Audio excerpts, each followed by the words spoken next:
नमस्कार दोस्तों। आज मैं बैसाख मास में सुनी जाने वाली राम लक्ष्मण की कहानी लिख कर के आई हूँ।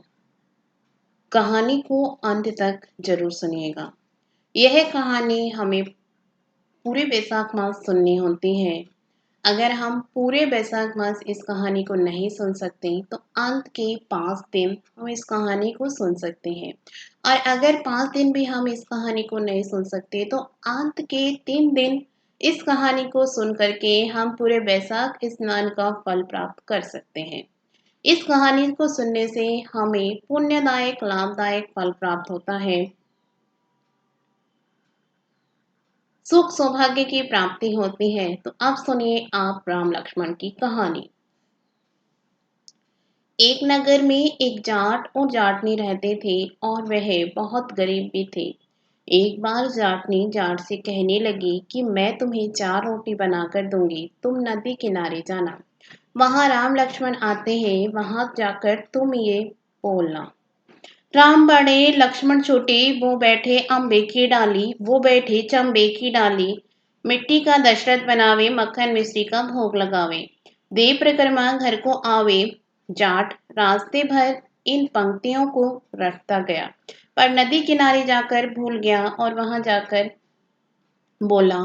लक्ष्मण बड़े राम छोटे, वो बैठे अम्बे की डाली, वो बैठे चंबे की डाली। मिट्टी का दशरथ बनावे, मक्खन मिश्री का भोग लगावे। देव प्रकरमा घर को आवे। जाट की बात सुन राम लक्ष्मण से कहते हैं, लक्ष्मण इनसे इसने तुम्हें बड़ा बताया है, तुम इसे कुछ दे दो। लक्ष्मण बोलते हैं कि हे राम भैया, इसकी बुद्धि मलिन हो गई है, यह मूर्ख व्यक्ति है। कहीं राम से भी बड़ा दुनिया में कोई है? राम बोले कि नहीं लक्ष्मण, इसने तुम्हें बड़ा बताया है तो तुम ही इसे कुछ दे दो। राम जी की बात सुन लक्ष्मण ने थोथी बांस में कुछ मोहर अशरफी भरकर दे दी। रास्ते में मोहर अशरफी को चोर लूट ले गए। घर गया तो जाटनी ने पूछा, कुछ मिला? जाट बोला कि मिला तो था, पर चोर लूट कर ले गए। जाटनी ने कहा कि कोई बात नहीं, कल फिर जाना। अगले दिन फिर से जाटनी ने 4 रोटी बनाकर जाट को दे दी और फिर कहा कि राम बड़े लक्ष्मण छोटे, वो बैठे अम्बे की डाली, वो बैठे चंबे की डाले। मिट्टी का दशरथ बनावे, मक्खन मिश्री का भोग लगावे। दीप कर्मा घर को आवे। जाट फिर से रास्ते भर ये बोलता गया, याद करता गया, लेकिन जैसे ही राम लक्ष्मण के पास सामने पहुंचा तो फिर से भूल गया और बोला। लक्ष्मण बड़े राम छोटे, वो बैठे अम्बे की डाली, वो बैठी चंबे की डाली। मिट्टी का दशरथ बनावे, मक्खन मिश्री का भोग लगावे। दीप प्रकरमा घर को आवे। राम बोले, वे लक्ष्मण, ये व्यक्ति आज भी तुम्हें बड़ा बता रहा है, तुम ही इसे कुछ दे दो। लक्ष्मण फिर बोले, इसकी तो बुद्धि खराब हो गई, मूर्ख मति वाला व्यक्ति है ये, कभी राम से भी बड़ा कोई हुआ है? राम फिर बोले कि लक्ष्मण, इसने तुम्हें ही बड़ा बताया है, इसलिए तुम्हें कुछ दो। लक्ष्मण ने इस बार जाट को सोने की ईंट दे दी। रास्ते में फिर से चोरों ने उसे लूट लिया। घर गया तो जाटनी ने फिर पूछा कि कुछ मिला? जाट बोला कि मिला तो था, लेकिन रास्ते में चोरों ने लूट लिया। अब जाटनी बोली, क्या कहा था तुमने? जाट बोला, लक्ष्मण बड़े राम छोटे, वो बैठे अम्बे की डाली, वो बैठे चंबे की डाली। मट्टी का दशरथ बनावे, मक्खन मिश्री का भोग लगावे। देव प्रकरमा घर को आवे। यह सुनकर जाटनी बोली कि तुम तो बहुत ही भोले हो, कहीं राम से बड़ा भी कोई हुआ है दुनिया में? अब कल फिर जाना, अब ठीक ठीक बोलना। अगले दिन जाट फिर गया और उसने आज ठीक से पंख बोला भी।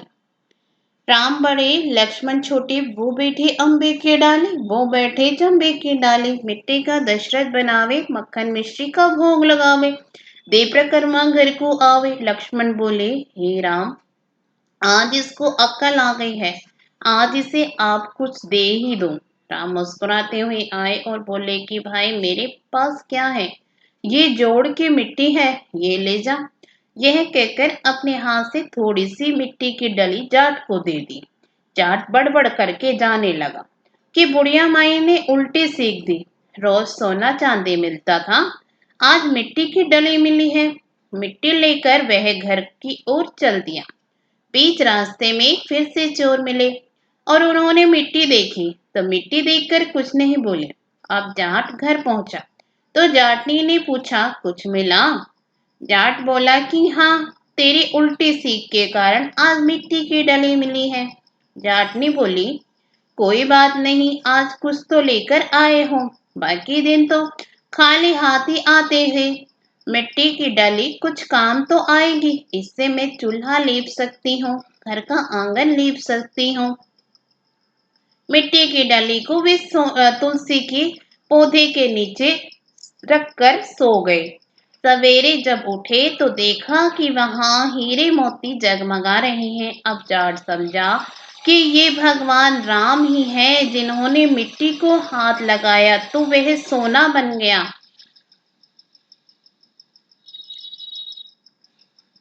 तो दोस्तों, हमें राम लक्ष्मण की कहानी बैसाख मास में जरूर सुननी चाहिए और प्रतिदिन राम नाम का स्मरण करना चाहिए। बोलो जय श्री राम की, जय श्री हरि विष्णु की। आपको ये कहानी पसंद आई तो वीडियो को लाइक जरूर करिएगा। इसी तरह की कथा कहानियों के लिए हमारे चैनल को सब्सक्राइब भी जरूर करिएगा। धन्यवाद।